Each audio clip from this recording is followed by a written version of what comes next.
యొక్క వ్యక్తి జీవితాన్ని మనం చూడబోతున్నాం. ఈ వ్యక్తి జీవితంలో చేసిన కొన్ని పనులు ఉన్నాయి. ఆ పనులు అంటే మరి ఎన్నో పనులు చేయలేదు, మిగతా మిషనరీ వాళ్ళే ఈయన ఎంతో ప్రయాసపడలేదు. కానీ ప్రభు కొరకు ఏ విధంగా అతను తన జీవితాన్ని అర్పించాడు, ప్రభు యొక్క ఆ మాటలను ఏ విధంగా గాయకొని క్రీస్తులో ఏ విధంగా స్థిరంగా నిలబడ్డాడో ఆ సందర్భాన్ని ఈరోజు మనం ఆలోచన చేద్దాము. ఓకే, నెక్స్ట్ పెట్టండి. చూడండి, ద రన్నింగ్ ద రేస్ అని ఒక పదం వచ్చింది కదా, ఒలింపిక్ ఛాంపియన్ అండ్ మిషనరీ అని అంటాం. ఈ యొక్క వ్యక్తి రన్నింగ్ ద రేస్ అని ఒక పదం చూస్తూ ఉంటాం. ఈ ఎరిక్ లిటిల్ అనే వ్యక్తి ప్రభు కొరకు ఏ విధంగా పరిగెత్తాడో అనేది మనం ఆలోచన చేయాలి. మీరందరూ కూడా స్కూల్లో ఉన్నప్పుడు కాంపిటీషన్లో పాల్గొన్నారా?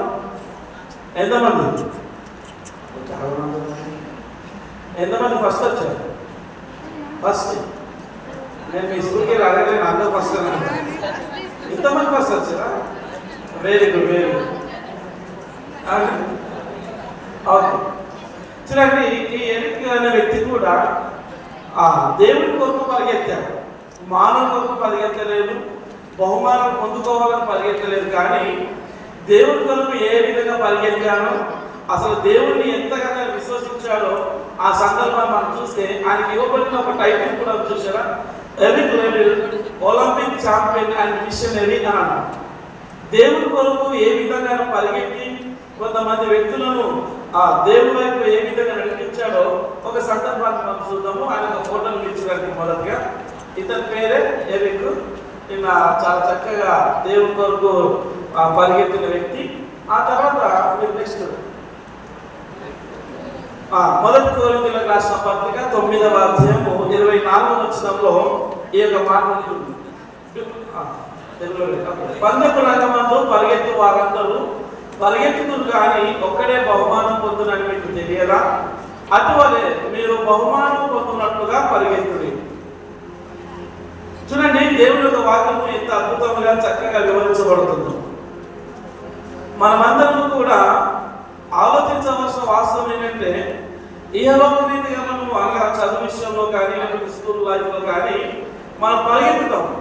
కానీ క్రైస్తవ జీవితంలో కూడా మనం పరిగెత్తవలసిన అవసరం ఉంది. దేవుడి కొరకు మనము పరిగెత్తి దేవుని యొక్క సువార్తను అనేకులకు తెలియజేయవలసిన ఒక గొప్ప బాధ్యత మన మీద ఉంది అనేది మనం ఆలోచన చేయాలి.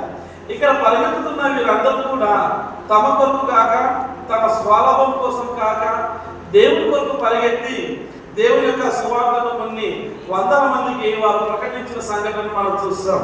అయితే ఇక్కడ అపోస్తలుడైన పౌలు భక్తుడు దేవుని యొక్క సువార్తను ఆయన ఏ విధంగా ప్రకటించాడు, ఏ విధంగా తన విశ్వాసాన్ని కాపాడుకున్నాడు, నమ్మకమైన జీవితాన్ని ఏ విధంగా గడిపాడో ఒక సందర్భాన్ని మనం బైబిల్ చూద్దాము.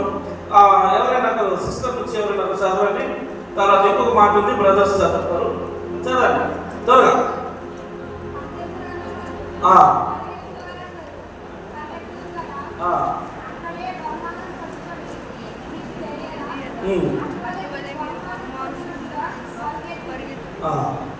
చూడండి, ఆ యొక్క పీపీటీ ప్లే చేయండి. అక్కడ ఒక వ్యక్తి పరిగెత్తుతా ఉన్నాడు.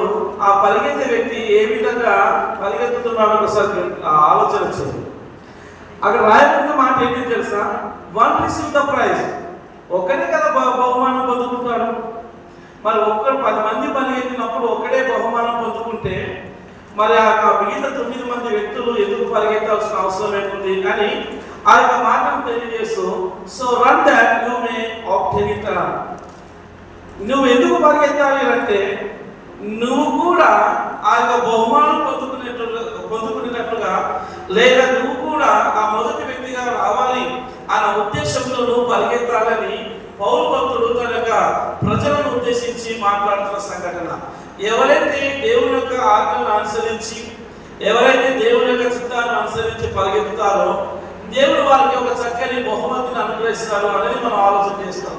మన కింది వచనాలు చూస్తే చాలాసార్లు మానవులను మనం ఆలోచన చేస్తూ ఏ సంబంధమైన బహుమతుల కోసం మనం ఆశపడతాం. పరిగెత్తే వాళ్ళు అదే కదా ఆలోచన చేస్తాడు. నాకు బహుమతి దొరుకుతుందని, ప్రైజ్ దొరుకుతుందని, లేకపోతే కొద్దిగా అమౌంట్ ప్రైజ్ దొరుకుతుందని చాలాసార్లు మనం ఆలోచన చేస్తాం.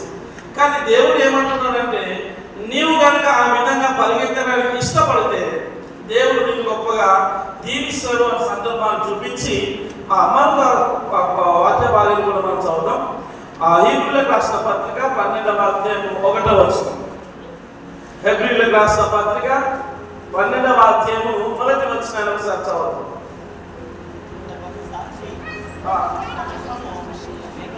ఒకటి చాలు, గట్టి చదవండి.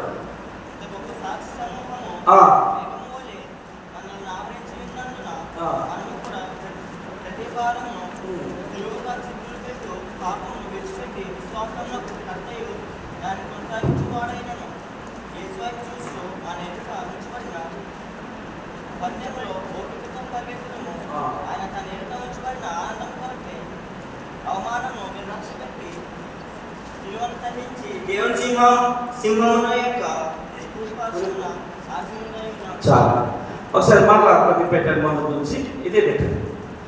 ఇదే హెబ్రీయులకు రాసిన పత్రిక 12వ అధ్యాయం 1వ వచనం. చాలా జాగ్రత్తగా వినండి. అందులో కొన్ని అద్భుతమైన సంఘటనలు మనం ఆలోచన చేయాలి. ఇంత గొప్ప సాక్షి సమూహము మేఘం వలె మనలను ఆవరించి ఉన్నందున మనము కూడా ఎవరండి మీరు వింటున్నారా? మనమందరం కూడా అక్కడ ఒక మాట ఉంటుంది, ప్రతి భారమును సులువుగా చిక్కులో పెట్టు పాపమును విడిచిపెట్టి. సులువుగా పాపం అంటే ఏంటి? సులువుగా చిక్కులు పెట్టి పాపం ఏంటి? అబద్ధము, ఇంకా దొంగతనం, ఇంకా చెప్పండి సిస్టర్ ఇంకేంటి? ఉన్న వాటిని ఆశించడం. ఓకే, ఇంకా చెడ్డ పనులు, చెడు సావాసాలు. ఓకే, ఇంకా మోసాలు. మీరు చెప్పండి బ్యాక్ సైడ్. వింటున్నారా మీరు? నాకు ఎందుకు డౌట్గా ఉంది. వింటున్నారా? లాస్ట్ అక్కడ ఇద్దరు కూర్చున్నా చూడండి. మీరు వింటున్నారా? నేనేం చెప్పాను చెప్పండి. మీరే మనం ఇక్కడ ఎందుకు కూర్చున్నామో ఏమి ఆలోచన చేసుకోమనేది చాలా జాగ్రత్తగా పరిశీలన చేసుకోవాలి. ఇది దేవుని ఒక సన్నిధి. దేవుడు మాట్లాడుతున్నప్పుడు మన జీవితాలను చాలా శ్రద్ధగా కాపాడుకోవాల్సిన విషయం ఇది. ఏదో వచ్చాం కదా, విన్నాం కదా, లేకపోతే కూర్చున్నాం కదా అని ఎవరికి తెలియకుండా మనం ఏదో చేస్తున్నాం అనుకుంటే చాలా పొరపాటు. మీకు తెలుసా, బైబిల్ ఒక మాట ఉంటుంది, సాధారణంగా మామూలు జంటలు చెప్తారు. ఒకరు అనుకుంటారంట, నేను ఎవరికి తెలియకుండా ఈ తప్పిదం చేస్తే ఎవరికి తెలియదు అని అనుకుంటానంట. చీకట్లో చేసిన పాపంలో ఒకరోజు అది బయటికి రాకమా. మీకు అర్థమైందా? చీకట్లో మనం అనుకుంటా ఉన్నాం, నన్ను ఎవరు చూడట్లేదు. దూర ప్రాంతానికి వెళ్ళి నేనేం చేస్తున్నాను, ఎవరు నన్ను చూడట్లేదు, నా తల్లిదండ్రులు చూడట్లేదు, నా యొక్క స్నేహితులు చూడట్లేదు, నన్ను ఎవరు కూడా గమనించట్లేదని చాలా మంది వ్యక్తులు అనుకుంటారంట. కానీ చాలా సార్లు చూడండి, దేవుడు తన యొక్క పరిశుద్ధాత్మ ద్వారా వారి యొక్క జీవితాల్లో ఎలాగ మాట్లాడతారంటే, నువ్వు చేసిన ఏ పాపమైనా నీ జీవితంలో కలిగి ఉన్న చీకటి ప్రదేశం ఏదైతే ఉందో అది ఒకరోజు తప్పకుండా బయటకు వస్తుంది. అది తెలియజేయబడినప్పుడు, అది బయటకు వచ్చినప్పుడు మనం దాని ముందు నిలబడలేదు.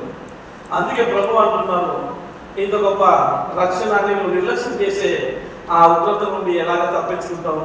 ప్రభు నీతో మాట్లాడుతున్నప్పుడు నీ యొక్క జీవితాన్ని సరిచేయడానికి ఆయన ఇష్టపడ్డప్పుడు నువ్వు కూడా ఇష్టపడాలి.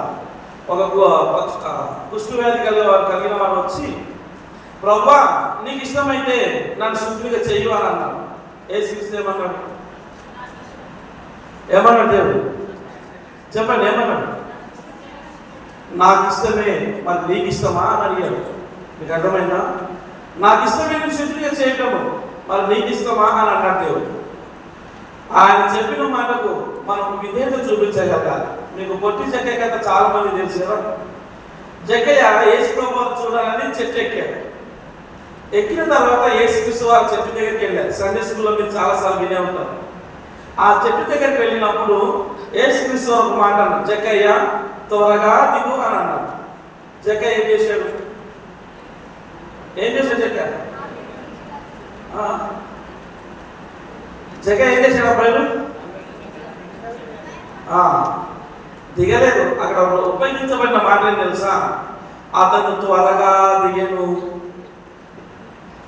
జగ్గయ్య నువ్వు త్వరగా దిగు అని యేసుక్రీస్తువారన్నారు. జగ్గయ్య ఏం చేశాడంటే దిగుతానంటే మెల్లగా దిగరా. అతడు త్వరగా దిగి యేసుక్రీస్తును తన గృహానికి తీసుకుని వెళ్ళను. యేసుక్రీస్తు వారు నేను బాగు చేయడానికి త్వరగా నా ఇద్దరు రా అని పిలుస్తున్నాను. నువ్వు త్వరగా ఆయన మాటను ఆలకించి వచ్చావా, నీ జీవితం బాగుపడుతుంది. ఇతను కూడా అబ్రహాము కుమారుడే, ఇతను కూడా నా వాడని యేసుక్రీస్తు వారు అన్నారు. ఒకవేళ నేను గొర్రెలకు మంచి కాపాడి వినని మాట మీరు సండే స్కూల్లో కూడా చాలాసార్లు విన్నాను. నేను గొర్రెలకు చాలా మంచి కాపాడిని అని అన్నాను. నేను గొర్రెలకు మంచి కాపాడిని అంటే వేటికి మంచి కాపాడిని కాదు, గొర్రెలు ఉన్నాయి కదా. నేను గొర్రెలకు మంచి కాపాడిని అని అన్నప్పుడు నేను కొన్నింటికి మంచి కాపాడిని కాపాడినాడు. ఏం అది? పాస్టర్గా చెప్పారు. మేకలు కానీ పందులు కానీ గాడిదలు కానీ ఎద్దులు కానీ వీటికి నేను కాపాడిని కాదు. మేకలకున్న ఆలోచన ఏంటంటే, అసలు గొర్రెలకున్న ఆలోచన అంటే కాపాడిని అనుసరించడం, అవి మాట వింటాం. అందుకే గొర్రెలు చూసి నేను గొర్రెలకు మంచి కాపాడిని అని అన్నాను. నేను కొన్నిటికి మంచి కాపాడిని కాదు. ఎందుకు తెలుసా? అసలు నా మాటలే విన్నాం. ఏవేవి మేకలు కానీ పందులు కానీ ఇవన్నీ చూడండి, ఈ ఆయాసకరమైన లేకపోతే పనికిమాల గొర్రెలు వీటి పశువులు అన్ని కూడా మంచి కాపాడు కాదు. నా మాట విని నాకు విధేయత చూపించి నా మార్గంలో నన్ను ఎవరైతే అనుసరిస్తారో వారికి నేను చాలా మంచి కాపాడాను. ఎందుకు ఈ మాటలన్నీ కూడా మీకు తెలియచేయడం గల కారణం ఏం తెలుసా? ఎవరు నన్ను చూడట్లేదు కదా అని నువ్వు ఏదో ముసుగులో కట్టాటు చేస్తే కనుక దేవుడు చూస్తున్నాడు. చాలా మనం కాన్షియస్నెస్ కలిగి ఉండాలి. దేవుడు నాతో ఉన్నాడు, నా పక్కన ఉన్నాడు, నా అనునిత్యము గమనిస్తున్నాను ఆ ఆలోచన కలిగి ఉండాలి. మీరు దూరంగా కూర్చొని మీరు ఏం చేసినా నాకు కనబడకపోసేమో, కానీ చూసారా దేవుడు చూస్తున్నాడు. మీకు చాలా జాగ్రత్త. అయితే చాలా జాగ్రత్త వినండి. ఎరిగిన కూడా అలాగే అనుకుంటుంది పాపం. చూడండి అక్కడ ఒక మాట అంటాడు, సులువుగా చిక్కులు పెట్టు పాపం, బోరింగ్ అవుతుందే అని ఫోన్ తీసి మనం పాటలు వింటూ సినిమాలు చూస్తూ ఎందుకు చిన్న సులువుగా చిక్కులు పెట్టు పాపం అంటే అవే. ఎవరు లేనప్పుడు సినిమా పాటలు, ఎవరు లేనప్పుడు మూవీస్, ఎవరు లేనప్పుడు చూడరాని దృశ్యాలు, ఇవన్నీ కూడా ఏం చేస్తాయంటే మన జీవితాలను సులువుగా చిక్కులు పెట్టి మనం ఏం చేసే చూడండి, వాటిని విడిచిపెట్టి విశ్వాసముకు కర్తయు దాన్ని కొనసాగించేవాడునైనా యేసు వైపు చూడాలి. దేవుని వైపు మనం ఎప్పుడైతే విశ్వాసంతో ఆ విశ్వాసం నుంచి నన్ను ఎవరైతే నడుపుతున్నారో ఆయన వైపు కనుక నేను చూసినట్లయితే చూడండి, ఒక మాట అంటారు, మన ఎదుట ఉంచబడిన పందెంలో ఓపికతో పరిగెత్తుతాను. దేవుడు నీకు ఒక మంచి జీవితాన్ని ఇచ్చాడు. ఆ జీవితాన్ని నువ్వు కొనసాగించాలంటే నీకు కొన్ని రూల్స్ అండ్ రెగ్యులేషన్స్ కావాలి. ఆ రూల్స్ అండ్ రెగ్యులేషన్స్ అన్ని కూడా నేను పక్కన పెట్టి నేను పరిగెత్తానంటే నువ్వు డిస్క్వాలిఫై అవుతావు. మనకు అన్ని కూడా నేను చూపిస్తాను. ఆ యొక్క ఏమంటారు లైన్స్ వేస్తావు. నువ్వు ఎలాగ పరిగెత్తాలో ముందే నీకు చాలా ఇన్స్ట్రక్షన్స్ ఇవ్వబడతాయి. కాబట్టి దాని ప్రకారంగా నువ్వు పరిగెత్తాలి. ఒకవేళ పరిగెత్తకపోతే నీ ముందున్న ఆయన పరుగు పందెంలో ఓపికతో పరిగెత్తకపోతే చూడండి, నీకు ఎప్పుడు కూడా కిరీటం లభించదు. ఆయన తన ఎదుట ఉంచబడిన ఆనందం కొరకై అవమానము నిర్లక్ష్య పెట్టి శిలువను సహించి దేవుని సింహాసనం యొక్క కుడిపార్శ్వమున ఆయన కూర్చొని ఉన్నాడు. నీ జీవితాన్ని చూస్తున్నాడు కనుక నీకు ధైర్యం కలిగిస్తున్న దేవాది దేవుడు నీకు ఎలాంటి ఆ ధైర్యం ఇచ్చి నేను ముందుని నడిపిస్తున్నాడు. ఆయన కనుక నీ జీవితాన్ని అప్పగించుకున్నట్లయితే చూడండి, నీ జీవితం అనే పరుగు పథంలో నువ్వు పరిగెత్తి నీకు దేవుడు ఒక మంచి మహిమ కిరీటాన్ని, జీవ కిరీటాన్ని అనుగ్రహిస్తారని పౌలు భక్తుడు తన యొక్క ప్రజలతో ఉద్దేశించి మాట్లాడుతూ వచ్చాడు. నీకు కూడా అలాంటిది కావాలంటే, నువ్వు కూడా అలాంటివి పొందుకోవాలంటే ఎంత సహనంతో ఓపికతో పరిగెత్తాలో ఒకసారి జ్ఞాపకం చేసుకోనండి. తర్వాత నెక్స్ట్ టైం పెట్టండి. దీని తర్వాత ఇక్కడ ఒక ఏం కనబడుతుందండి? ఇది చూసిన తర్వాత ఎక్కువ కొంతమంది నవ్వుతున్నారు. ఈ అయ్యగారు లేపండి. ఎక్కడికి? ఇంటికి వెళ్ళి వచ్చారా? I can do all things through him who strengthens me అన్నాడు. నేను అన్ని చేస్తాను ఎవరైతే నాకు దేవుడు బలం ఇస్తున్నారో ఎవరైతే నన్ను నడిపిస్తున్నారో, ఎవరైతే నన్ను బలపరుస్తున్నారో, ఎవరైతే నన్ను ఆ ఓపికతో పరిగెత్తిమని నన్ను ఓదారుస్తున్నారో లేకపోతే ఆదరిస్తున్నారో, నేను ఆయన ద్వారా సమస్తం నేను చేయగలను. ఏ విధంగా నేను చేయగలను అంటే ఈ తమ్ముడు కొద్ది బలంగా ఉన్నట్టు మర్చిపోయాను. ప్రశాంత్, ఇంకో ప్రశాంత్ ఉన్నాడు ఇక్కడ. ఇక ఈ ప్రశాంత్ నీకు ఒక చిన్న ప్రాక్టికల్ అనుమానం.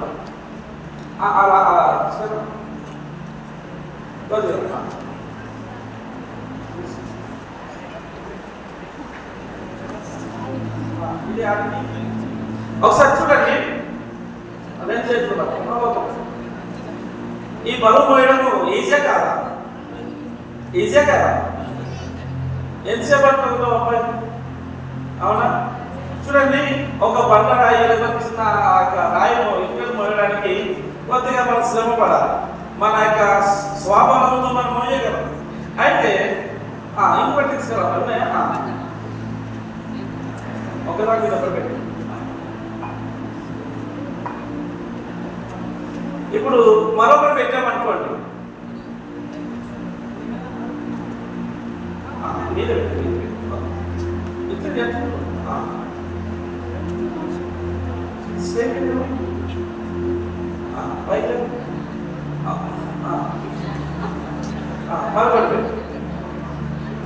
అది ఇంకోటి. ఇప్పుడు ఇది మోయడం ఈజీగా కష్టమా? నిజం చెప్పండి. బరువు ఉందా? ఈజీ ఉందా? సులువుగా ఉందా?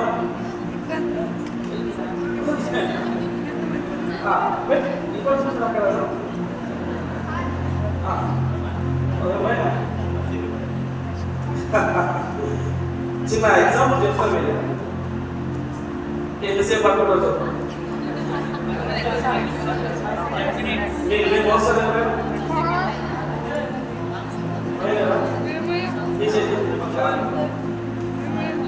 ఇక్కడ వినండి. ఎందుకు ఈ యొక్క సందర్భాన్ని చూపించారంటే, అక్కడ చీమ చూడండి, అది చాలా చిన్నది. కానీ ఆ చీమ తనకన్నా 10 రెట్లు ఉన్న ఆ యొక్క బరువును మోయగలదని బైబిల్లో మనకు చూపించబడుతుంది. నేను ఒంటరివాడిని, నా సొసైటీతో నేను కొన్ని పనులు మాత్రమే చేయగలను. కానీ నేను కొన్ని అసాధ్యమైనవి చేయాలంటే, దేవుని చిత్తంలో నేను గొప్ప గొప్ప కార్యాలు చేయాలంటే, లేకపోతే ఇప్పుడు అబ్బాయి ఒక రాయి మోయడం చాలా ఈజీ అనుకున్నాను, 2వ రాయి మోయడం చాలా ఈజీ అనుకున్నాను, 3వ రాయి వచ్చేసరికి అబ్బా అని అనుకున్నాను, ఇంకో 4వ రాయి వచ్చేసరికి అబ్బా అని అన్నాను, 5వ రాయి కొత్త నాకు చాలా బరువు అయిపోతున్నాను. ఎందుకనంటే ఈ బరువు మోయాలంటే ఆ బరువును మోసే శక్తి కూడా దేవుడు మనకి ఇస్తాడు. ఎప్పుడో తెలుసా? మనం దేవుడికి మనం అప్పగించుకున్నాము, దేవుడికి మన జీవితాన్ని సమర్పించుకున్నప్పుడు. అందుకే ఇక్కడ ఒక మాట అంటున్నాడు, ఈ పనులన్నీ కూడా దేవుడు నాకు అప్పగించిన ఇవన్నీ కూడా నేను సమస్తం చేయగలను. ఏ రకమైన సమస్తం చేయగలంటే, నన్ను ఎవరైతే బలపరుస్తున్నారో, ఎవరైతే నన్ను నడిపిస్తున్నారో, ఎవరైతే నాకు ధైర్యం ఇస్తున్నారో ఆ వ్యక్తి నాకు తోడుంటే కనుక నేను ఇది మోయడంలో నాకు పెద్ద ఇబ్బంది కాదని ఇక్కడ భక్తులు తెలియజేశాం. మన జీవితంలో ఎలా ఉండాలంటే పరిపూర్ణంగా ఉండాలి, విశ్వాసంతో ఉండాలి. ఆ పరిపూర్ణమైన పని మనం దేవుని చిత్తానుసారం మనం చేయడానికి ఇష్టపడితే, దేవుడు అంటున్నాను నేను ఎంత గొప్పగా నడిపిస్తాను అంటే, చాలా గొప్పగా అందరికీ ఆశ్చర్యకరంగా నేను మారుస్తానని చెబుతూ నెక్స్ట్ టైం ఏంటంటే, ఒక వ్యక్తి జీవితంలో దేవుడు ఎంతగా బలపరిచాడు, ఎంత గొప్పగా తన సేవలు వాడుకున్నాడో ఒక చిన్న సందర్భాన్ని మీకు చూపిస్తాను. 1924 సంవత్సరంలో ప్యారిస్ లో ఒలింపిక్స్ గేమ్ జరుగుతాయి. జస్ట్ ఇంట్రడక్షన్ వినండి. ఈ ప్యారిస్ లో ఒలింపిక్స్ గేమ్ జరిగాయి. ఈ యొక్క గేమ్స్ లో ఎరిక్ లిటిల్ అనే ఒక వ్యక్తి అందులో పాల్గొన్నాడు. అది అతని జీవితంలో, అనగా 400 మీటర్లు పరిగెత్తడము అతని జీవితంలో అదే మొదటిసారి. అంతకుముందు ఆయన ఎప్పుడు కూడా పరిగెత్తలేదు. ఆయన కేవలం 200 మీటర్లు మాత్రమే పరిగెత్తడం నేర్చుకున్నాడు. అంతవరకే అతను ట్రైనింగ్ తీసుకున్నాడు. ఆ 200 మీటర్లు ఎలాగ పరిగెత్తాలో, ఎలాగ గెలవాలో ఆ ఆలోచన తప్ప అతని జీవితంలో మరొకటి లేదు. ఈ 400 మీటర్లు పరిగెత్తడం ఆయన లైఫ్లో ఇదే మొదటిసారి. మీరు ఇక్కడ చూస్తున్నారు చూడండి. అయితే ఈ 400 మీటర్లు పరిగెత్తడం అతను మొదటిసారి అయినప్పటికీ కూడా చూడండి, ఒక చక్కని మాట్లాడుతున్నాడు. ఏమంటే, ఇది నా కొరకు నేను పరిగెత్తడం లేదు, ఇది నా కొరకు నేను పరిగెత్తడం లేదు, కానీ నా దేవుని కొరకు నేను పరిగెత్తుతానని ఆ 400 మీటర్లు పరిగెత్తి ఆ రోజు ఆయన గోల్డ్ మెడల్ సంపాదించిన ఏకైక వ్యక్తి ఎరిక్ లివిన్. చప్పట్లు దేవుని నామమున కనపరుస్తారు. ఎందుకనంటే ఎవరైతే ఆయన కనపరుస్తారో, ఎవరైతే ఆయన ఆరాధన చేస్తారో, బైబిల్ కనపరచు వారిని కనపరుస్తారు. ఎందుకు ఆ మాట అన్నాను? ఈ ఎరిక్ లివిన్ జరిగిన సంఘటన ఆయన జీవితంలో ఒక చక్కని నిర్ణయం తీసుకున్నాడు. ఆ నిర్ణయం చేత దేవుని నామాన్ని కనపరిచాడు, దేవుని నామాన్ని ఆరాధన చేశాడు. ఆయన ఆ విధంగా చేయగలిగాడు కాబట్టి చూసారా, దేవుడు అతన్ని గొప్పగా కనపరిచాడు. దేవుడు గొప్పగా అతన్ని వాడుకున్నాడు. అతని ఆ పేపర్లో అతని గురించి ఇచ్చినప్పుడు చూసారా, for the glory the life of Eric లివిన్ from olympic hero to modern martyr.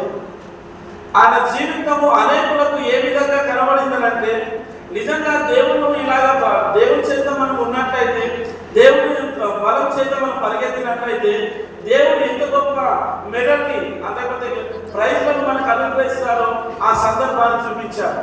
నేను నా కొరకు కాదు, నా దేవుని కొరకు పరిగెత్తానని ఆ రోజు ఎరిక్ లివిన్ తన చక్కని నిర్ణయం తీసుకున్నాను. ఏమైంది ఆయన జీవితంలో అంటే, సరే ఆయన యొక్క జీవితం గురించి మనం మాట్లాడుతున్నాం.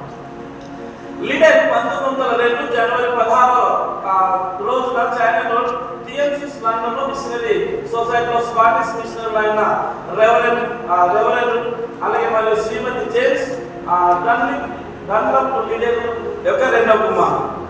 అతను తల్లిదండ్రుల పేరు ఏంటంటే శ్రీమతి జేమ్స్ డన్లప్ లీడర్ అని వారి తల్లిదండ్రుల పేరు. వారికి 3 సంతానము. ఆ 3 సంతానంలో అబ్బాయిలు 2 ఉన్నారు. అక్కడ కనబడుతున్న ఫోటో చూడండి. ఆ నిలబడిన వాడు పెద్దవాడు, కింద కూర్చున్న వాడు అతని యొక్క సహోదరుడు రాబర్ట్, ఆ పక్కన వారి చెల్లి. సో వాళ్ళ యొక్క రెండవ కుమారుడు ఎవరైతే ఉన్నారో ఆయన పేరు ఎరిక్ లివిన్. అయితే ఈ ఎరిక్ లివిన్ తల్లిదండ్రులు వారిద్దరు. ఈయనకు 5 ఏళ్ల వయసు వచ్చినప్పుడు చైనా పాఠశాలలో చదువుతున్నారు. ఎందుకంటే వీరు ఆ దేశానికి వెళ్ళారు, అక్కడ సువార్త ప్రకటిస్తున్నారు, వారు దేవుని సేవలో గొప్పగా బాధపడుతున్నారు. కనుక ఈ ఎరిక్ లివిన్ అలాగే రాబర్ట్ ఇద్దరు కూడా ఈ చైనా దేశంలో పాఠశాలలో వారు చదువుతూ వచ్చారు. అలా చదువుతున్నప్పుడు వాళ్ళ స్కూల్ పేరు ఎల్తాం అనే కళాశాలలో వారు విద్యను అభ్యసించడం జరిగింది. ఆయన స్కూల్ వెళ్ళే రోజుల్లోనే ఆయన క్రికెట్, రగ్బీ అలాగే పరుగు పందెంలో తనకు సామర్థ్యం ఉందని, చక్కని టాలెంట్ ఉందని, నేను పరిగెత్తగలను అని తన టాలెంట్ ఆయన గుర్తించాడు. ఆయన గుర్తించినంత కారణాన్ని ఈ టాలెంట్ నాకు నా దేవుడు ఇచ్చాను అని గుర్తించాడు. నేను ఇలా పరిగెత్తడము, ఇలా రగ్బీ ఆడటము అలాగే క్రికెట్ ఆడటము ఇది నా సొంత టాలెంట్ కాదు, దేవుడు నాకు ఇచ్చాడు అని ఆయన గుర్తించి ఆయన ఏం చేశాడంటే చూడండి, ఎన్నో పరుగు పందాల్లో పాల్గొని అనేక విజయాలు సాధించారు. మీకు నాకు తెలిసి అందరికీ ఒక్కొక్క టాలెంట్ ఉందనుకుంటున్నాను. ఉన్నాయి, మీకు అందరికి టాలెంట్స్ ఉన్నాయా? ఏమేమి నీకే? మిమిక్రీ చేస్తావా? ఈరోజు లంచ్ తర్వాత నేను మిమిక్రీ వింటాను. ఓకే, నీకు అబ్బాయి క్రికెట్ ఆడతావా? రైట్. రన్నింగ్. ఇంకా నువ్వు అబ్బాయి క్రికెట్ ఆడతావా?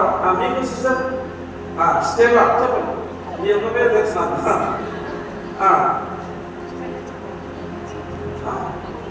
కుకింగ్ మనకు కర్రీలా సారి అవ్వట్లేదు. ఓకే, నెక్స్ట్ ఇంకా మీనా దీనా. ఓకే, మీకేం టాలెంట్? మీ టాలెంట్ ఏంటి? స్పోర్ట్స్ అన్నీ ఆడతారా? ఒకటి చెప్పండి. వాలీబాల్. ఓకే, నీకమ్మా హాకీ స్కూల్లో ఉందా? స్కూల్లో కాలేజ్ స్కూల్లో ఉందా? ఈ మధ్య ఎవరు ఆడతారు? మీరే ఏమి మీకు టాలెంట్? సింగింగా? ఓకే, అందరిని అడగలేని అనుకోండి, చాలా టాలెంట్ అవుతుంది. దేవుడు అందరికీ ఒక్కొక్క టాలెంట్ ఇస్తాడు. వినండి. ఆ టాలెంట్ గుర్తించడము, ఆ గుర్తించిన టాలెంట్ మీద మనం కొద్దిగా ప్రయాసపడితే మనం చాలా చక్కగా అందులో మనము ఏమంటారు అనుభవాన్ని మనం పొందుకోగలము. అయితే చాలా మంది వారి టాలెంట్ ఏంటిదో ఎవరు కూడా తెలియదు.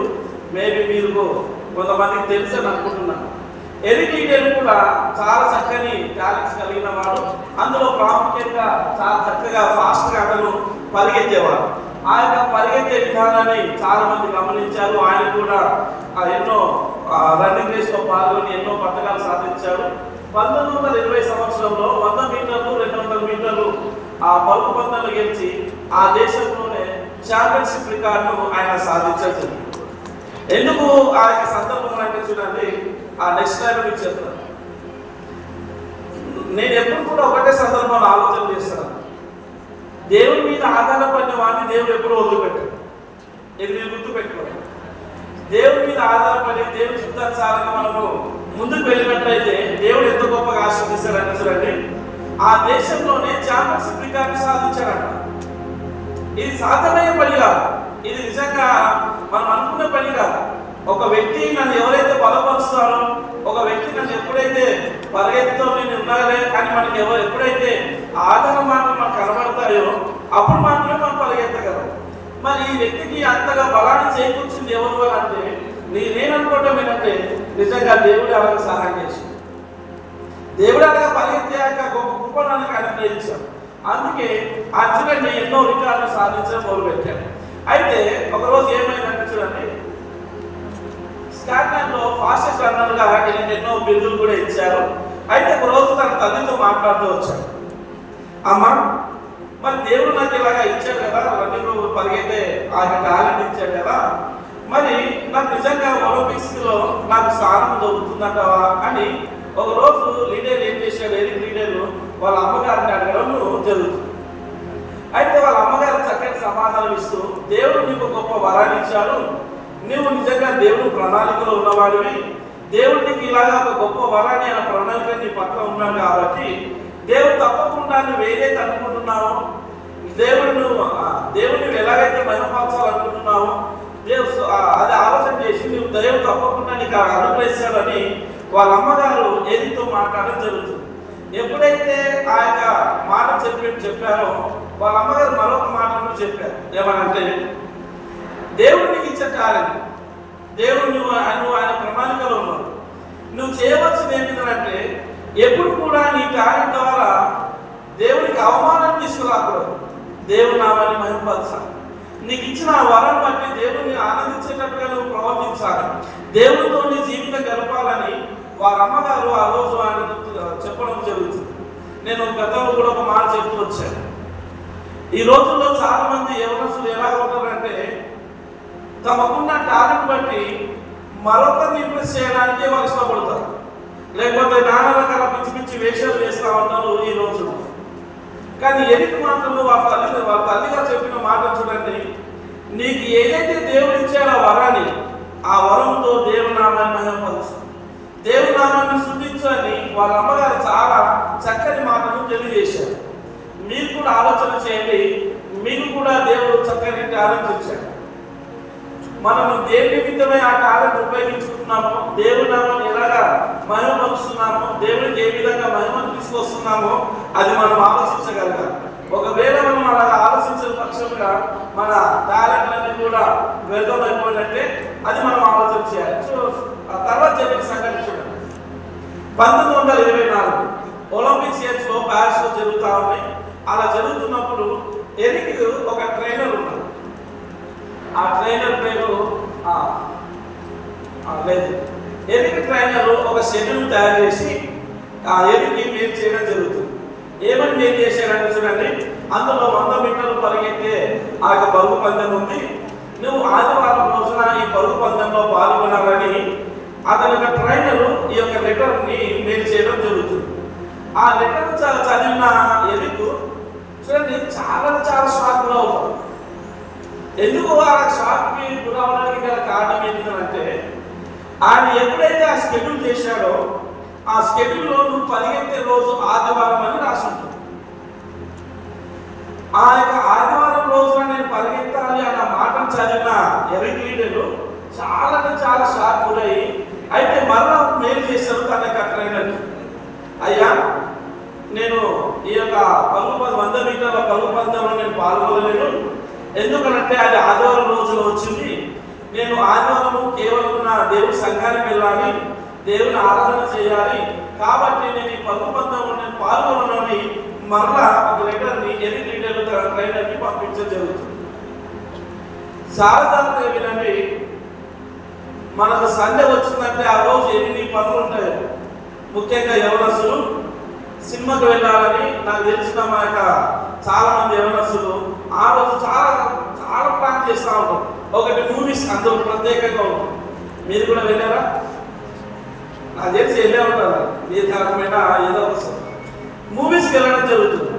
లేదంటే ఎక్కడో ఒక ఏమన్నా ప్లేసెస్కి వెళ్ళి ఆ ప్లేస్లో ఎంజాయ్ చేద్దామని అనుకుంటా ఉంటాం. లేదా బైక్ల మీద వేసుకొని లాంగ్ డ్రైవ్. నేను శంకర్పల్లిలో ఉంటాను. సాటర్డే సండే వచ్చిందంటే చూడండి, చాలా మంది యవనస్తులు చాలా కాస్ట్లీ బైక్ల మీద, మాది చాలా హైఫైగా ఉంటుంది సైడ్. ఎంత మంది వస్తారంటే పెద్ద ఒక దాదాపు 50 మంది, 30 మంది, 20 మంది, చాలా కాస్ట్లీ. అసలు యవనస్తులు వస్తూనే ఉంటారు. అంటే ఆ 2 days చాలా ఎంజాయ్ చేస్తారు. అక్కడ మా ఊళ్ళో 8 రిసార్ట్స్ ఉన్నాయి. మీకు తెలుసా రిసార్ట్స్ అంటే? ఆ రిసార్ట్స్ 8 ఉన్నాయి మా దగ్గర. ఆ రిసార్ట్స్లో ఉండడానికి, లేకపోతే అనంతగిరి హిల్స్ అని ఉన్నాయి, అక్కడ వాటర్ ఫాల్స్ ఉన్నాయి, చాలా ఉన్నాయి మా సైడ్. అయితే అవన్నీ చూడడానికి, ఎంజాయ్ చేయడానికి ఎంతమంది యవనస్తులు వస్తారంటే చాలా మంది వస్తారు. నేను మనం చూసినప్పుడు అదే ఆలోచన చేస్తాను. ఈరోజు ఆదివారం దేవుడి సంఘానికి వెళ్ళకుండా, దేవుడి యొక్క మాటను వదిలిపెట్టి, దేవుడి యొక్క సహవాసాన్ని వదిలిపెట్టి వీరు ఈ లోకనీతిగా ఎంజాయ్ చేయడానికి వెళ్తున్నారని నేను చాలా బాధపడతా ఉంటాను. మీరు కూడా అలాగే చాలాసార్లు సండే వచ్చిందంటే ఎన్నో ప్లాన్ చేసి దేవుడి సంఘానికి వెళ్ళకుండా మరొక చోట ఎంజాయ్ చేయడానికి చాలా మంది వెళ్తా ఉంటారు. నేను చాలా మందిని అలాగ చూస్తూ వచ్చాను. అయితే ఎరిక్ లీడర్ మాత్రం చూడండి, ఆ రోజు 100 మీటర్లు పరిగెత్తే అది గోల్డ్ మెడల్ వస్తుంది. ఉన్నతమైన పేరు ప్రఖ్యాతులు వస్తాయి. వాళ్ళ అమ్మగారిని అడిగాడు, ఏమని?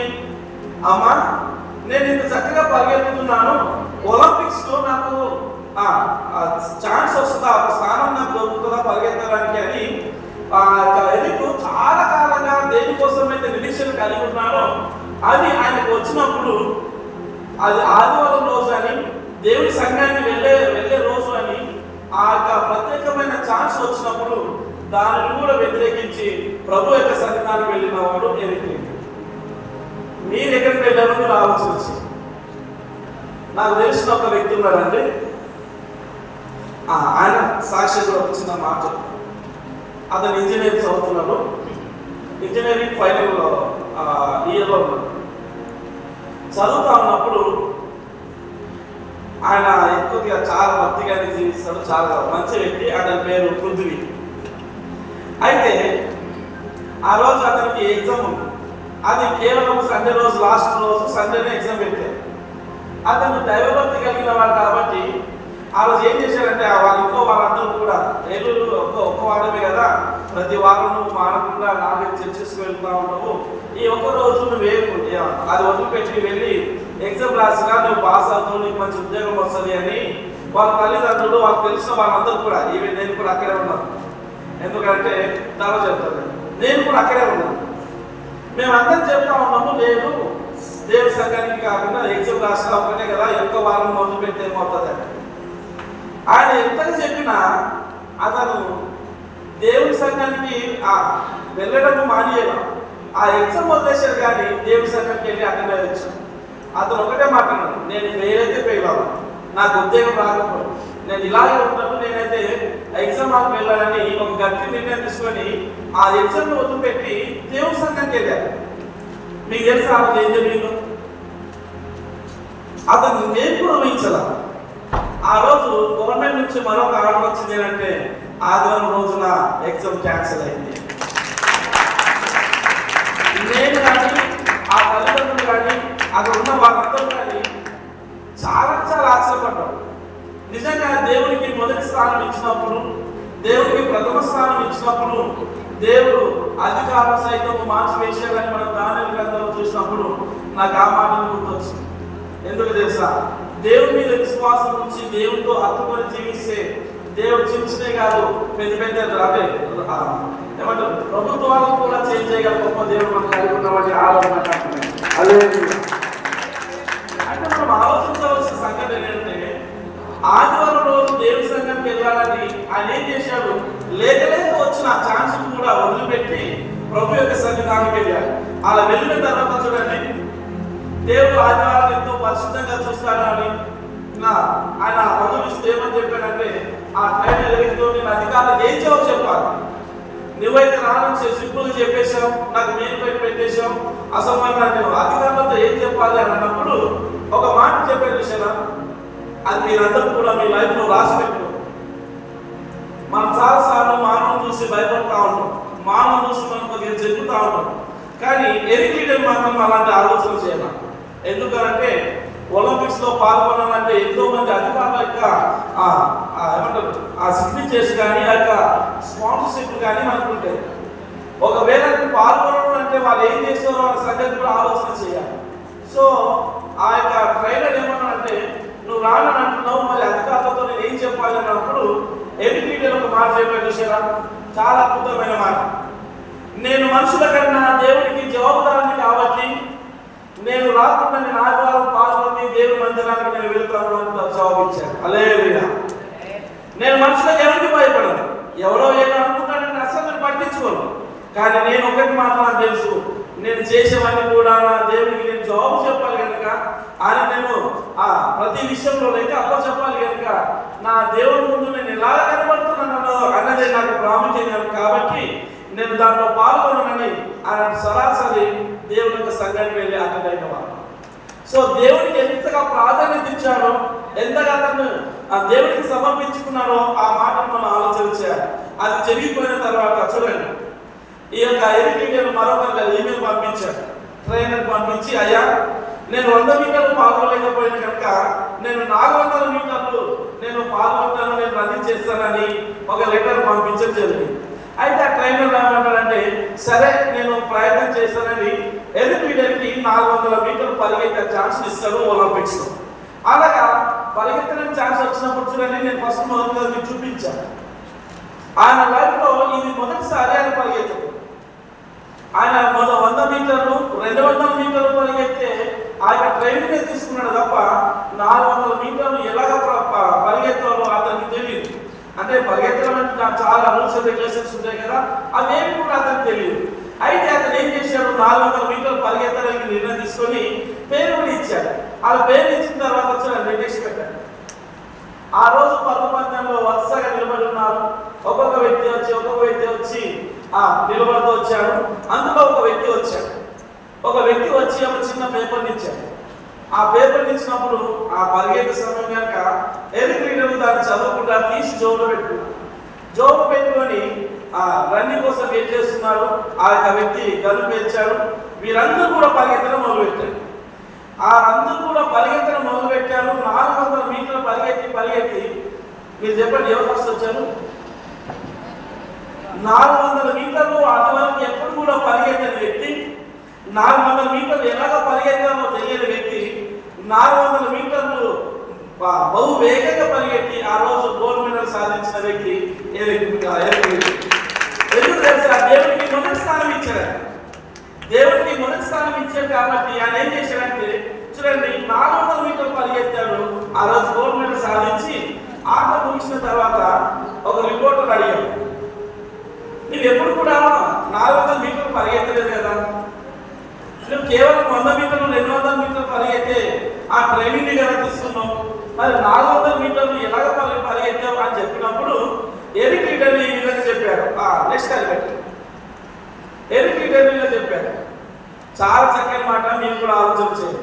ఇది వరకు నేను 70తో ఆ రాళ్ళను ముగించడానికి కూడా కారణం ఇది. ఆయన చెప్పిన మాట ఏంటో తెలుసా, నేను కేవలం 200 మీటర్లు పరిగెత్తే ట్రైనింగ్ తీసుకున్నాను. ఆ 200 మీటర్లు నా స్వశక్తితో నేను పరిగెత్తాను, మిగతా 200 మీటర్లు నా దేవుడు పరిగెత్తడం చేశాడు అని అన్నాడు. హల్లెలూయా. అది చూసారా, మొదట 200 మీటర్లు నా బలంతో పరిగెత్తాను, నా శక్తితో పరిగెత్తాను. కానీ ఆ మిగతా 200 మీటర్లు నా దేవుడు నాకు శక్తిని ఇచ్చాడు కాబట్టి, ఆయన నాకు తోడు ఉన్నాడు కాబట్టి, నాకు బలాన్ని అనుగ్రహించాడు కాబట్టి నేను చాలా ఈజీగా ఆ 400 మీటర్లు పరిగెత్తి గెలవగలిగానని ఆ రిపోర్టర్తో చెప్పడం జరుగుతుంది. అది చెప్పిన తర్వాత చూడండి, వినండి, ఆ చెప్పిన తర్వాత జరిగిన సంఘటన తెలుసా? అతను పరిగెత్తక ముందు ఒక వ్యక్తి వచ్చి ఒక చిన్న పేపర్ ఇచ్చారు. ఆ పేపర్ ఏంటంటే తన జోబు నుంచి తీసి చదువుతా ఉన్నప్పుడు ఆ పేపర్లో ఇలాగ ఉంటుంది. మొదటి సమయాలు 2వ అధ్యాయం 30 వచనం. అందులో మొదటి సమయాలు 2వ అధ్యాయం 30 వచనం. ఒకసారి అది వేస్తారు.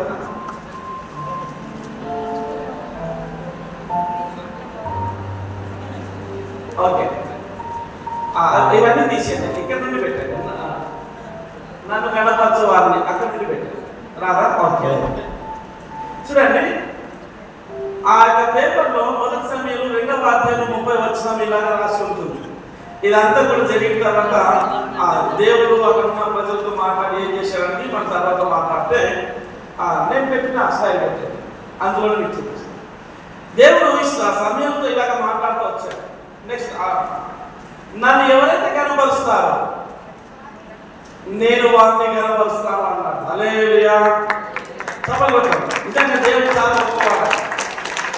మీరు నన్ను ఎవరైతే కనపరుస్తారో, నన్ను ఎవరైతే హృదయపూర్వకంగా నన్ను హత్తుకొని జీవిస్తారో, ఎవరైతే నా ఆజ్ఞను అనుసరిస్తారో, ఈ యొక్క వాస్తవాల ద్వారా నన్ను ఎవరైతే కనపరిచి నన్ను ఆరాధించిన వారిలో చూడండి, దేవుడు ఏమంటున్నాడు? నన్ను కనపరిచిన వారిని కనపరుస్తాను. ఎరిపీడేలు ఆ రోజు ఆదివారము ఆయన పరిగెత్తాల్సిన అవసరం ఉంది. కానీ దేవుడికి మొదటి ప్రాధాన్యత ఇచ్చి దేవుడిని కనపరిచిన వాడు కనుక చూడండి, దేవుడు కూడా అతని జీవితంలో అంతకంటే ఎక్కువగా అతను కనపరచడం చెప్పి మీరు కూడా ఆలోచన చేయవలసిన. దేవుడిని మనం కనపరచడానికి ఇష్టపడినప్పుడు, దేవుడిని మనము మొదటి స్థానం ఇవ్వడానికి, మొదటి ప్రాధాన్యత ఇవ్వడానికి ఇష్టపడినప్పుడు దేవుడు కూడా నీ జీవితంలో అంతే గొప్ప కార్యం చేస్తాడు. ఆ విధంగానే అనిపిస్తాడు. మనము చూడండి, మా మిస్సెస్ కూడా స్కూల్లో టీచర్. ఈరోజు 10th క్లాస్ ఎగ్జామ్స్ వచ్చాయి. అయితే పొద్దున్న నుండి నాకు ఫోన్ చేసి ప్రే చేయండి మాస్టర్ గారు అని నాతో మాట్లాడుతూ వచ్చాను. అయితే మేము ప్రే చేస్తూ వచ్చాం. అందులో ఈరోజు వాళ్ళ స్కూల్లో 40 మంది స్టూడెంట్స్ ఉన్నారు, 10th క్లాస్ స్టూడెంట్స్. మీకు తెలుసా, అవుట్ ఆఫ్ 10/10 చాలా మందికి వచ్చారు. ఇలా రావడానికి గల కారణం ఏంటంటే అది క్రిస్టియన్ స్కూల్. వాళ్ళతో నేను ఎగ్జామ్స్ టైంలో వెళ్ళి వాళ్ళకి ప్రార్థన చేస్తూ వచ్చాను. వాళ్ళకి చెప్పిన ఒకటే ఒక మాట, మీ సొసైటీ మీద మీరు ఆధారపడకండి. మీరు ప్రేయర్కి వెళ్ళినప్పుడు, లేకపోతే ఎగ్జామ్కి వెళ్ళినప్పుడు, మీరు రాసినప్పుడు దేవుడి మీద ఆధారపడండి. మీరు ఎంతగా కష్టపడి దేవుడి మీద ఆధారపడతారో మీ కష్టానికి తగినట్టుగా దేవుడు మీకు ప్రతిఫలం ఇస్తారు. మనం కష్టపడుతున్న ప్రతిఫలం కావాలంటే దేవుడు ఎప్పుడు ఇవ్వాలి. ఈ రోజుల్లో చాలా మంది ఏం చేస్తున్నారంటే మనసులు గాలో దీపం పెట్టి దేవుడా నీవే నాకు దిక్కు చూసారా? విన్నా ఇప్పుడు సామెత, దేవుడు నేను దీవిస్తాడు, ఆశీర్వదిస్తాడు. ఆ దీపాన్ని కాపాడుకుంటే కూడా మనం ప్రయత్నం చేయాలి, మనం కష్టపడాలి. ఏమి కష్టపడకుండా నీవే రాయాలి ఎగ్జామ్ అంటే దేవుడు ఎప్పుడు కూడా నీకు సహాయం చేయలేదు. అయితే ఈరోజు వాళ్ళ స్కూల్లో చాలా ఘనంగా ఆనందిస్తా ఉన్నాం. ఎందుకు తెలుసా? అందరూ పాస్. దేవుడికి మొదటి ప్రాధాన్యత ఇవ్వాలి. దేవుడిని మనం వేడుకోగలగాలి. నీ యొక్క భక్తి జీవితాన్ని చూసిన దేవుడు నేను అంతే గొప్పగా కనపరుస్తాను. ఇక్కడ కూడా ఎరికీడలు దేవుడు ఎంతగా కనపరిచాడో అంతకంటే ఎక్కువగా అతన్ని కనపరిచి దేవుడు అతన్ని ఆశీర్వదించాడు. అలా ఆశీర్వదించిన తర్వాత జరిగిన సంఘటన చూడండి. ఎలికి దేవుని మహిమపరచుటకు ఈ ఆటలో పాల్గొన్నాను. అందుకే దేవుడు అద్భుత రీతిగా ఈ యొక్క రన్ని ప్లేస్ గెలుచుటకు నాకు ఆయన కృపను, ఆయన బలం నాకు అనుగ్రహించాడని ఆ మాటలను ఆ ఇంటర్వ్యూతో ఎవరైతే ఇంటర్వ్యూ చేస్తున్నారో ఆ వ్యక్తితో మాట్లాడడం జరిగింది. అయితే అక్కడ ఇంకొక మాట కూడా చెప్పారు, చూసారా? అన్ని విషయాలు దేవుని అధీనంలో ఉన్నాయి. మీరు అనుకుంటున్నారా పాస్ అవ్వడం, ఫెయిల్ అవ్వడం నీ వద్దని? కాదు. మన జీవితంలో జరుగుతున్న ఏ కారణమైనను, ఎలాంటి పరిస్థితి అయినను నేను పర్పస్ డ్రివెన్ లైఫ్లో చెప్తూ వచ్చాను. నేను సార్ వాళ్ళందరూ కూడా మన జీవితంలో ఏది జరగాలన్నా ఆయన చిత్తం లేకుండా ఏది కూడా జరగదు. ఆ విషయం ఎరిటిగా ఆలోచన చేశాడు. కాబట్టి ఇక చూడండి, నా జీవితంలో ఏమి జరగాలి అన్నీ కూడా దేవుని యొక్క ఆధీనంలో ఉన్నాయి. అయితే దేవుని యొక్క ఆజ్ఞలు గైకున్న వారికి ఆయన మహా గొప్ప కార్యంలో వారి జీవితంలో చేస్తారు అన్నమాట. ఎప్పుడైతే అలాగ నమ్మడం జరిగిందో, ఎప్పుడైతే అలాగా జీవించిన మొదలుపెట్టాడో ఆయన యొక్క నమ్మిన సిద్ధాంతాలు, ఆయన జీవిస్తున్న విధానం దేవుని నామాన్ని ఎంతో మహిమకరంగా ఉన్నాయి, దేవుని నామాన్ని కనపరిచాయి. అదే విధంగా దేవుడు అతను కూడా కనపరుస్తూ వచ్చాడు. ఎందుకు తెలుసా? దేవుని ఆజ్ఞలు కైకొన్న వారి జీవితంలో ఆయన ఎన్నో గొప్ప కార్యాలు చేశారు కాబట్టి. ఆ తర్వాత చూడండి, ఎంతో విశ్వాసంతో నిండుకున్న ఎరికు ఆయన గెలిచాడు కదా అని పాటలకు పప్పులకు వెళ్ళాల, దేవుని సన్నిధానం వెళ్ళాడు. దేవుని సన్నిధానం కూర్చొని దేవుని ఆరాధించడం మొదలు పెట్టారు. మీరు అక్కడ చూడండి, ఈనాడు ఆయన సాక్ష్యాన్ని మనం చెప్పుకుంటున్నాం అంటే ఎంతో మంది బహుబంధాలు గెలుస్తున్నారు, కానీ ఎవరి సాక్ష్యం మనం ఇలాగ చెప్పుకోము. ఎందుకంటే కేవలం ఒక్క ఎరికీయుడు మాత్రమే దేవుని యొక్క విశ్వాసం నుంచి ఆ విధంగా పరిగెత్తాడు, ఆ విధంగా గెలవగలిగాడు. కాబట్టి దేవుడు ఆయనకు చేసిన ఆ యొక్క సహాయాన్ని, ఆయన సాక్ష్యాన్ని ఈ రోజు వరకు మనం చెప్పుకుంటున్నాం. ఎందుకంటే ఎరికీయుడు ఆ గెలిచిన తర్వాత దేవుని సన్నిధానానికి వెళ్ళి దేవుని నామాన్ని గొప్పగా ఆరాధించడానికి ఆ వెనుక కనబడుతున్న వ్యక్తులు చూసారా? ఒకసారి తండ్రి కుమారు పరిశుద్ధాత్మ దేవుడు ఎల్లప్పుడూ దేవుడు ఒక సన్నిధి వారి చుట్టూ ఉంటుంది. తాను నమ్మిన బిడ్డలు వారి చుట్టూ ఎప్పుడు కూడా తన సన్నిధి ఉంచుతాడు. ఎందుకంటే అది అనుభవించిన వారికే తెలుస్తుంది, అందరికీ తెలియదు. మీరు నమ్మకంగా ఉండండి, సత్యంగా జీవించండి, ప్రభుకు మీ జీవితాలు అప్పగించుకోండి. అక్కడ ఎరిక చుట్టూ దేవుడి యొక్క సన్నిధి ఎలాగైతే ఉందో మన చుట్టూ కూడా ఎప్పుడు అలాగే ఉంటుంది. నేను అలాగే ఫీల్ అవుతుంది. మరి మీ విషయం మీరు ఆలోచన చేయండి. ఇక్కడ ఒక మాట అంటే చూసారా, నేను ఈ విధంగా గెలవడానికి, ఇంత గొప్ప సాక్ష్యాన్ని నేను కలిగి ఉండడానికి ఒకటే ఒక కారణం ఏంటంటే, నేను ఆదివారం రోజున ఆడలేదు, మందిరానికి వెళ్ళి దేవుని నామాన్ని మహిమపరచాలనుకున్నాను, దేవుడికి మొదటి ప్రాధాన్యత ఇవ్వాలనుకున్నాను. ఆయనే నా జీవితమై ఉన్నాడు కనుక నేనేం చేశానంటే నా దేవుడికి మొదట ప్రాధాన్యత ఇచ్చాను. అందుకే ఈ విషయాలన్నింటిలో కూడా నేను గెలవగలిగానని చక్కని సాక్ష్యం ఇవ్వగలిగాను. ఈ రోజు మీరందరూ కూడా ఇలాంటి సాక్ష్యాన్ని ఇవ్వగలగాలి అంటే దేవుడికి మొదటి ప్రాధాన్యత ఇవ్వాలి. ఎప్పుడైతే అది ఇస్తారో చూడండి, ఈ మధ్య మేము ఎవరో చూస్తాము 9.2, 9.5 మార్కులు కూడా వచ్చింది. దేవుడు అంత గొప్పగా ఆశీర్వదిస్తాడు కూడా. ఎందుకంటే దేవుడి చిత్తానుసారంగా నడుచుకున్న వారి జీవితంలో అలాగే అద్భుత కార్యాలు జరుగుతాయి. అలాగా పరిగెత్తి చూడండి, చాలా చక్కని పేరు ప్రఖ్యాతులు సంపాదించారు ఎరికీయుడు. ఆ తర్వాత చూడండి, ఈ యొక్క కొటేషన్ చదవండి. కొటేషన్ చాలా చక్కని కొటేషన్ చెప్పాడు చివరి రోజుల్లో. God made me fast and when I run I feel his pleasure around me. దేవుడు నన్ను ఎంత గొప్పగా నన్ను చేశాడు, ఎంత గొప్పగా నన్ను ఈ పరుగు పందెంలో పరిగెత్తడానికి స్టార్ట్ చేశాడంటే, నేను ఎప్పుడు పరిగెత్తినా, నేను ఎప్పుడు ఆ పరుగు పందెంలో ఆ ట్రాక్లో నిలబడినా నేను ఆయన యొక్క సన్నిధానాన్ని, ఆయన యొక్క ఆనందాన్ని, ఆయన యొక్క చుట్టూ నా కాపుదలను నేను ఎల్లప్పుడూ అనుభవిస్తాను అని ఎరికీయుడు చెప్పిన ఒక చక్కని కొటేషన్. మన జీవితంలో కూడా ఇలాంటి కొటేషన్ చెప్పగలగాలి. దేవుడు నన్ను చేయటకు, నేను ఈ పని చేయటకు ఆయన యొక్క కాపుదల నాకుంది, ఆయన సన్నిధి నాకుంది, అందుకే ఇవన్నీ నేను చేయగలిగాను అని ఆ సాక్ష్యాన్ని మనం అందరం కూడా ఒక రోజున చెప్పగలగాలి. ఎప్పుడైతే మనం ఇలాగ చెప్పగలుగుతామో, ఎప్పుడైతే ఇలాగ జీవించడానికి మనం ఇష్టపడతామో, దేవుడు చూడండి ఉన్నతమైన శిఖరాలను మనకి ఇస్తాం. లేదనుకోండి అసలు మన జీవితంలో ఏదైతే కోరుకుంటున్నామో ఆ కోరుకున్నది కూడా మనకు దొరుకుతుంది. అందుకే దేవుని చిత్తాన్ని మనం ఎల్లప్పుడూ గైకొని ఆయన చిత్తానుసారం నడుచుకోవాలని ఎరికీయుడు యొక్క జీవితం ద్వారా మనం తెలుసుకుంటాం.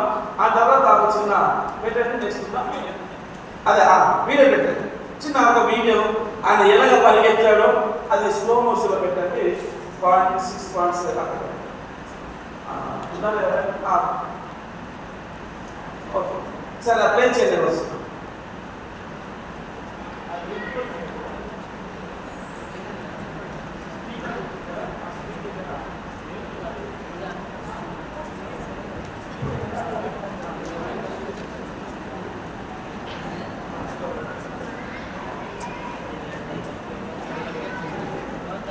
రైట్. ఒక చిన్న వీడియో పెట్టాను, ఎరికీయుడు ఏ విధంగా ఆ రోజుల్లో పరిగెత్తాడో ఆ చిన్న వీడియోని మీరు అందరూ చూడండి. ఇట్లే కావాలి.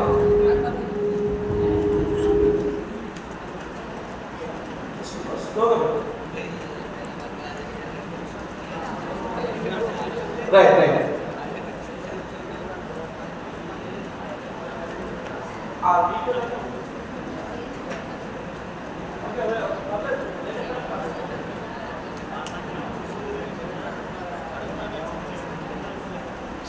ఓకే, ఒకసారి చూడండి.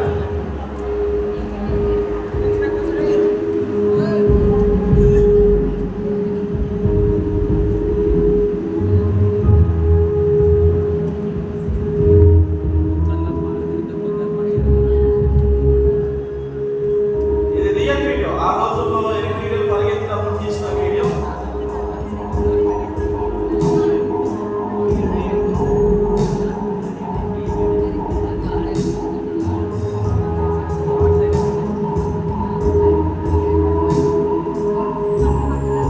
దేవుడు అతనికి ఏ విధంగా సాయం చేసి ఎంత వేగంగా పరిగెత్తగలిగారో ఒకసారి ఆలోచన.